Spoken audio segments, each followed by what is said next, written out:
خدمت در صف ارتش و حمایت مرز و بوم وطن همیشه مایه شرف، افتخار هر فرد باور و ناموس و وطن دوست بوده. این رسالت تا ابد باقی خواهد ماند.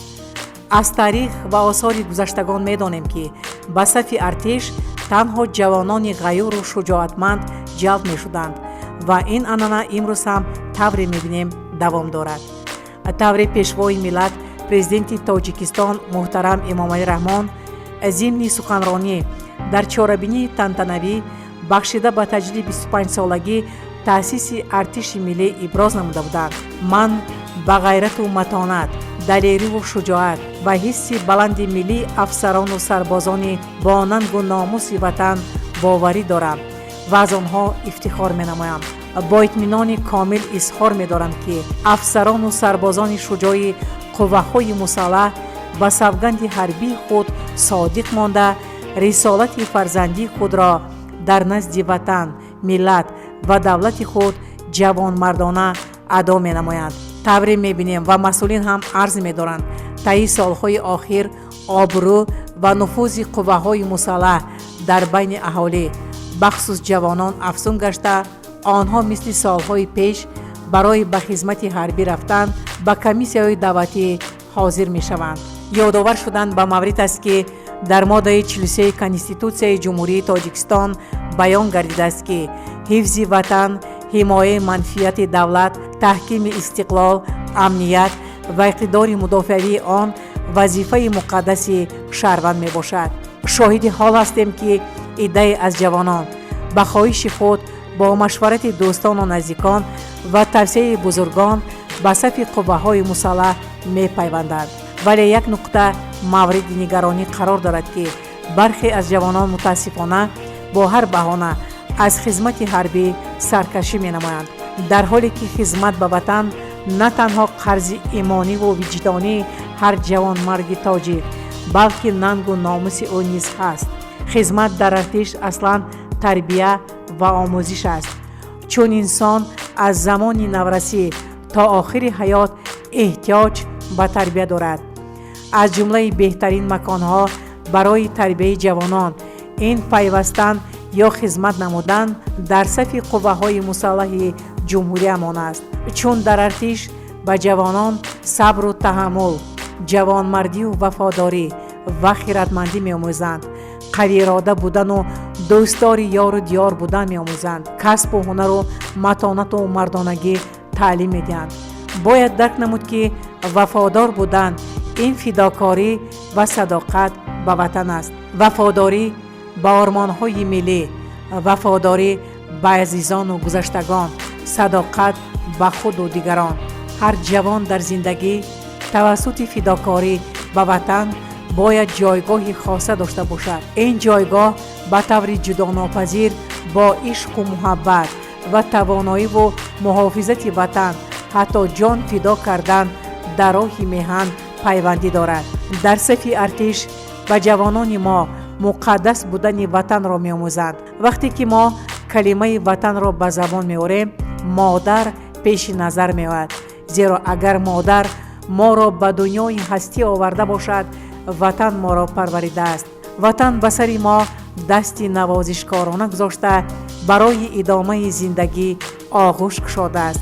وطن افتخار، شان و شرف و ثروت بی‌بها و بی همتا است. گذشته از این دوستداری وطن از گوشه ایمان است. باید گفت که ماهیت موضوع وطن دوستی در همه دور و زمان موضوع کلیدی وطنداران بود و هست، چون بی وطن بشریت آرامش ندارد. بی وطن بودگان سرسام و سرگردان می باشند. مثلا کردها را گیریم که امروز شماره آنها بیش از 80 میلیون را تشکیل می دهد. با وجود این آنها صاحب دولت مستقل نیستند. از این لحاظ صاحب دولت ملی بودن تاجیکان سعادت بزرگ است. از آوان مکتبخانه جوانان باید نسبت به قوه‌های مسلح معلومات دقیق داشته باشند. در درس‌های فهماندهی نقطه‌های حفظ مرز و بوم و وطن دوستداری به نورسان به راه مانده شود. جوانان را هنوز از دوران مکتبخانه به خدمت وطن باید آماده نمود. آنها را می باید با احساس بلند وطنداری به خدمت وطن آماده باشند. علاوه بر این در دوران استقلال دولتی خوشبختانه در تمام قسم و واحدهای نظامی قوه‌های مسلح تمام شرایط خدمتی و معیشی و تعلیمی مهیا گرده شهروندان امکان دارند در فضای صلح و ثبات و در وطن عزیز خود خدمت پرشرف مادر وطن را ادا نمایند. از این رو جوانان باید قرض فرزندی خود را در نزد وطن مادر اجرا نمایند. بنابراین همه جوانان را ضرور است که از خدمت سرکشی نکنند، برعکس برای دفاع نمودن مرز و بوم ملت کهن بنیادمان همیشه آماده باشند، چون که آرامی و آسودگی مردم سربلند ما را جز خود ما کسی دیگر تامین کرده نمیتواند.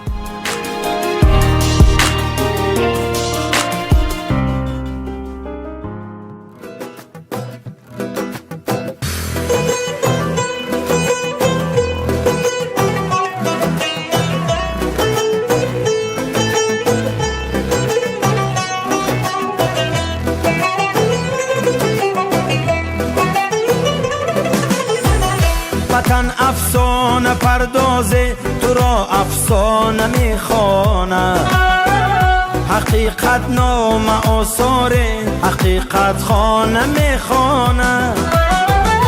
یکی در کوه ساری شاد ماند قصر میبینه، یکی کاشانه ای غم در بغل کاشانه میخواند. وطن ای جان، وطن ای دل، وطن ای سرزمین گل، بهشتی ما، بهشتی ما، بهشتی ما، بهشتی ما.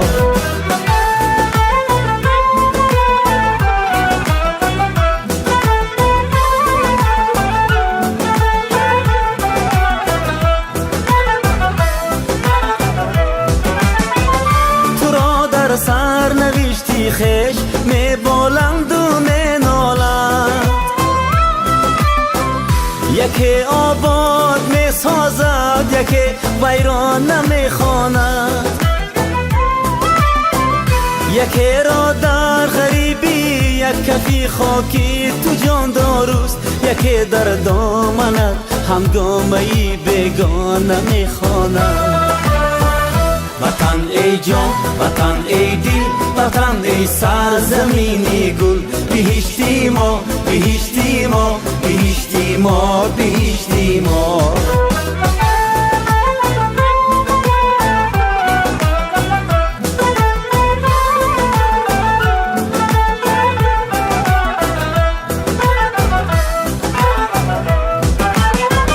تو را مردی ره منزل به منزل میکند دنیا، هوس پیمانه یک گردشی پیمانه میخواند. حبیب می سرایت شاه بیتی شاه راحت را، حدیث تن چشم حسرتی گرگانه میخواند.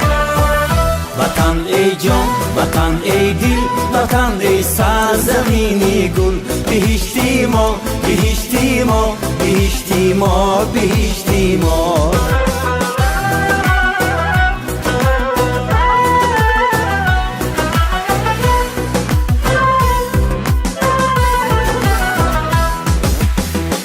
محل باز ذکری نظر صد فارت خانه،